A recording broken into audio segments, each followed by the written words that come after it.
East Border Region is a local authority-led cross-border organisation which has been working on cross-border cooperation along the Northern Ireland border for the past 45 years. Currently, East Border Region is involved in a range of exciting INTERREG 5A projects to the value of €105 million. East Border Region is delighted to lead on this exciting project, which will install 73 electric vehicle rapid chargers across the INTERREG eligible area of Western Scotland, Northern Ireland and the border counties. The project has been funded by the special EU programmes body through the INTERREG 5A programme to the value of €6.47 million.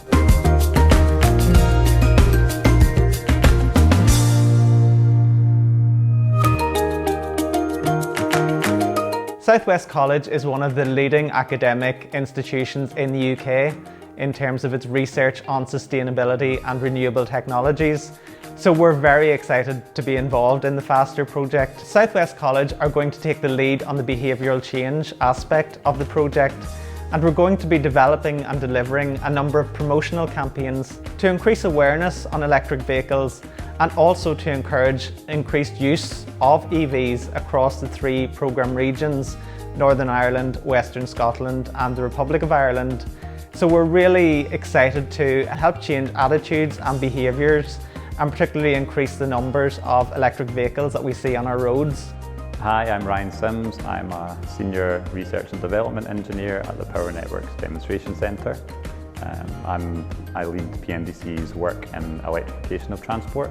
Within the PNDC's work at the university, we work on projects relating to accelerating decarbonisation of transport, and to the FASTER project we are bringing our expertise in electricity network planning and in electric vehicle charging infrastructure. The PNDC team is helping Hightrans and the Scottish local authorities with the site selection process. So that's finding the gaps within the Scottish network and the areas with the largest demand where we should be installing the FASTER project chargers.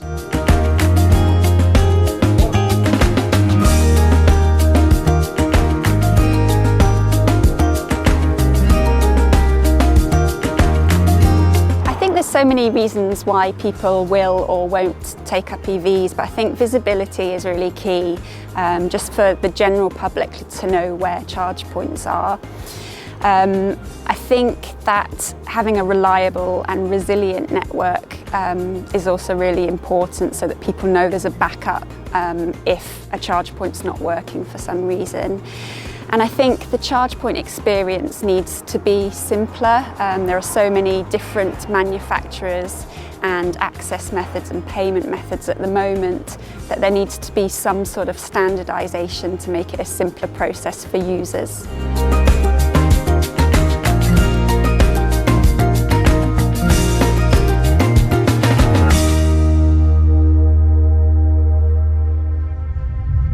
The main benefit I would see is to give people confidence in their ability to own an electric vehicle, that somebody will know they can get in a car in Louth and drive to Donegal and they won't get caught short.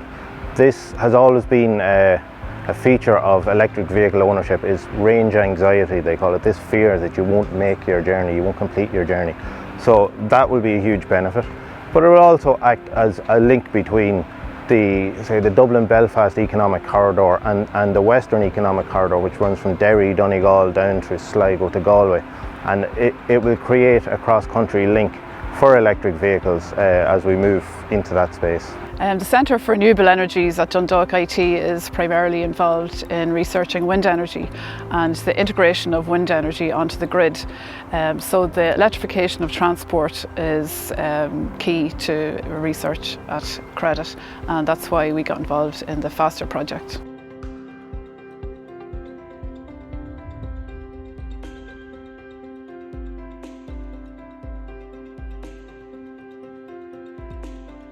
The FASTER project will dramatically improve access to rapid chargers within Northern Ireland, which will facilitate faster charging times and also encourage greater use of electric vehicles, especially in our rural areas. Transition to electric vehicles in Northern Ireland would require yet more charging network infrastructure, coupled with a hearts and minds approach about the decarbonisation of transport.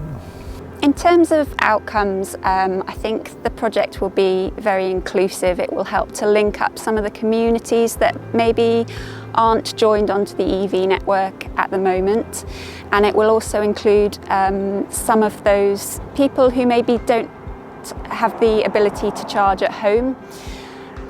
It will also help tourists to access the region, which will obviously benefit the local economies as well. My advice to anybody who's thinking about buying an electric vehicle is, first and foremost, do a test drive. You'll be surprised at the quality of the vehicles and how nice they are to drive.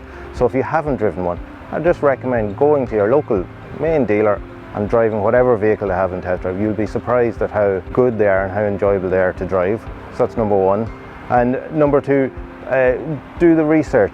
Electric vehicles are improving all the time. So what you knew about electric vehicles 5 years ago or 3 years ago isn't necessarily the case anymore. So update your knowledge.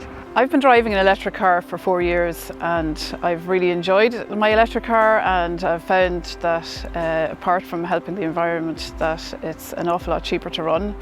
And I would highly encourage anybody that's considering the switch to do the maths and figure out if electric car is a good choice for your next vehicle. There's a lot more that still needs to be done to really support the transition to electric vehicles right across the 3 programme regions. There's quite a big disparity in the number of charging points in rural and urban areas.